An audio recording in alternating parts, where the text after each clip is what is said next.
5 Bung Mokhtar bin Radin. Yang berhormat Kinabatangan.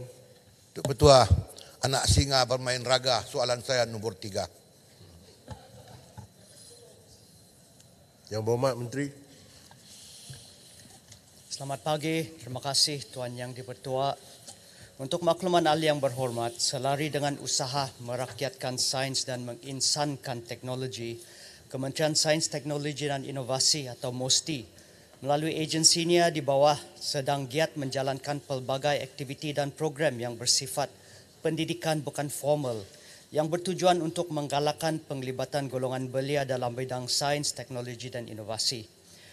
Yang pertama, MOSTI telah menganjurkan Minggu Sains Negara yang bertujuan untuk mewujudkan kesedaran, menanamkan minat dan membudayakan sains, teknologi dan inovasi terhadap semua lapisan masyarakat, khususnya golongan belia dalam kehidupan seharian.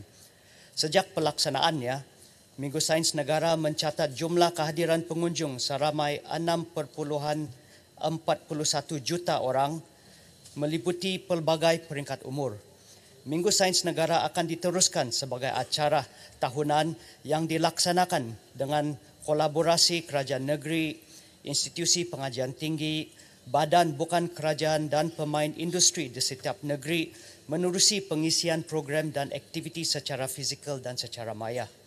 Yang kedua, Malaysia Tech Olympics adalah inisiatif terkini MOSTI bagi merangsang minat belia terhadap bidang STEM secara pembelajaran tidak formal berkonsepkan pertandingan.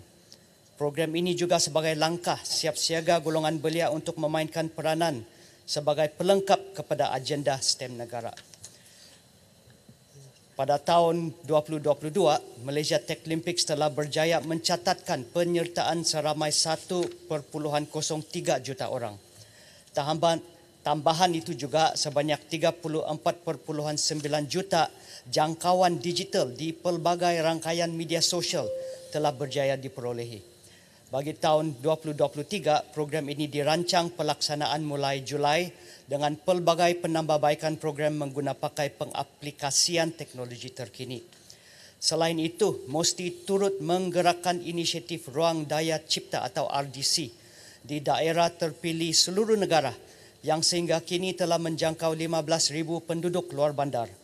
RDC dilengkapi peralatan dan aplikasi STIE untuk menggalakkan perkongsian pengetahuan dan kemahiran serta menyediakan ruang praktikal kepada masyarakat untuk menggunakan teknologi.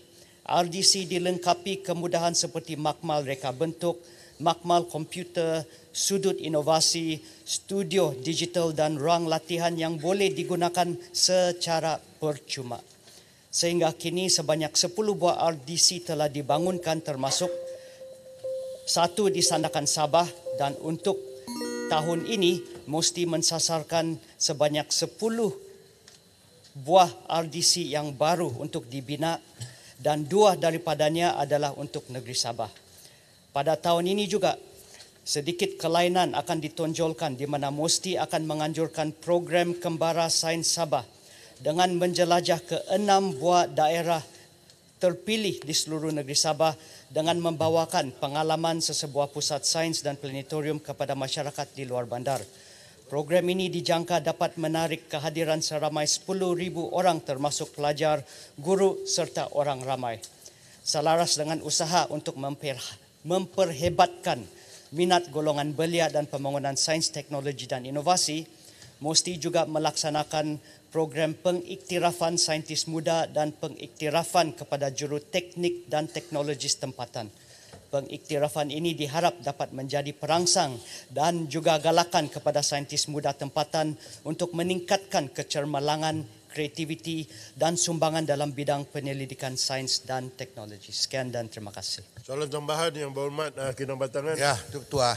Berhormat Menteri, di samping mengangkat paradigma anak muda untuk ke arah sains dan teknologi, sedarkah yang berhormat bahawa negara-negara maju khususnya aktif giat mengeluarkan teknologi moden dan baru. Jadi apa langkah-langkah yang diambil oleh kementerian untuk memastikan negara kita tidak ketinggalan terlalu jauh dengan negara-negara maju yang lain? Terima kasih. Yang berhormat Menteri. Terima kasih Yang Berhormat Kedabatangan. Dalam bidang inovasi dan kreativiti ini, sebenarnya dia sangat bidang yang sangat luas. Dan inovasi ini dia boleh merangkumi pelbagai aspek. Sebagai contoh, inovasi di peringkat komuniti, inovasi di peringkat kampung yang mungkin boleh memudahkan urusan harian mereka. Jadi kita punya cabaran di sini, bagaimanakah kita boleh yang pertama mengenal pasti inovasi yang ada, bukan saja di institusi pengajian tinggi tetapi termasuk inovasi hingga ke peringkat kampung-kampung yang boleh dikomersialkan.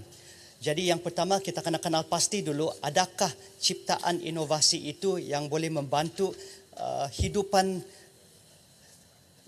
masyarakat itu setiap hari, memudahkan urusan. Kedua itu, selepas kita kenal pasti itu, kita akan bawa hasil ciptaan itu berjumpa dengan agensi kita. Agensi seperti Yayasan Inovasi Malaysia, di mana kita boleh bantu untuk mengembangkan ciptaan itu, bagi bantuan dan untuk masuk ke peringkat seterusnya untuk pengkomersialan. Melalui peringkat-peringkat seperti ini, sekiranya bahan inovasi itu ataupun di teknologi peringkat masyarakat tempatan itu boleh dikembangkan lebih besar lagi, kita mempunyai agensi untuk bantu daripada peringkat pengkomersialan dan untuk orang bilang business expansion supaya kita boleh bantu. Mungkin dia memerlukan lesen-lesen tertentu dan sebagainya supaya ciptaan itu dia boleh mencapai potensinya sepenuhnya, supaya negara kita juga boleh mengeluarkan bahan-bahan ciptaan dan inovasi dengan harapan supaya masyarakat kita juga boleh bersaing dengan masyarakat yang lain daripada negara yang lebih maju. Sekian, terima kasih. Tak Kementerian.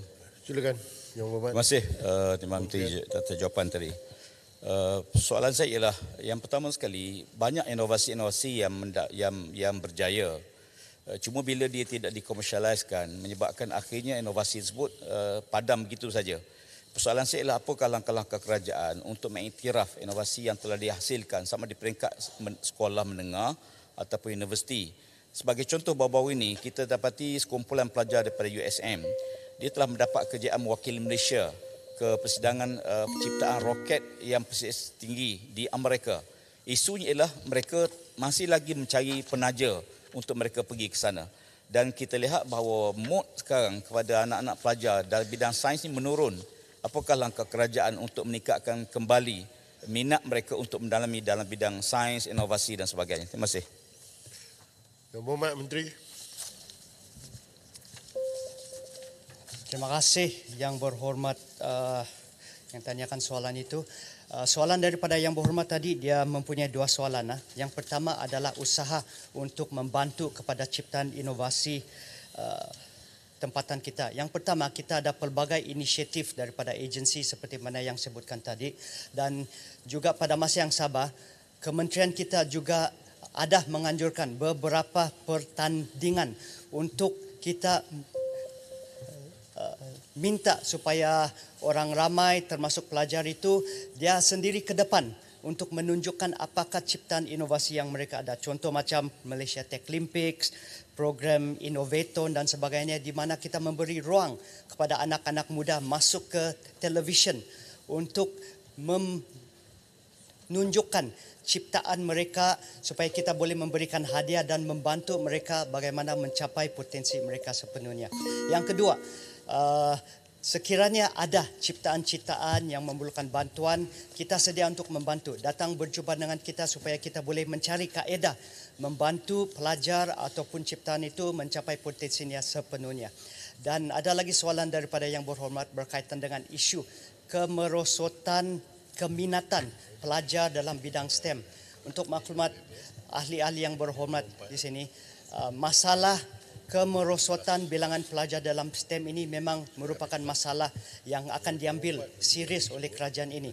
Pada minggu yang lalu, Kementerian MOSTI bersama dengan Kementerian Pendidikan Malaysia telah mengumumkan untuk menubuhkan satu pasukan khas untuk kita mengambil langkah-langkah intervensi dan juga untuk kita apakah langkah-langkah daripada segi konten STEM dan juga ekosistem sistem pendidikan kita supaya kita boleh meningkatkan lagi pelajar-pelajar yang menceburi dalam bidang STEM ini untuk kebaikan masa depan ekonomi dan anak-anak muda kita. Sekian, terima kasih.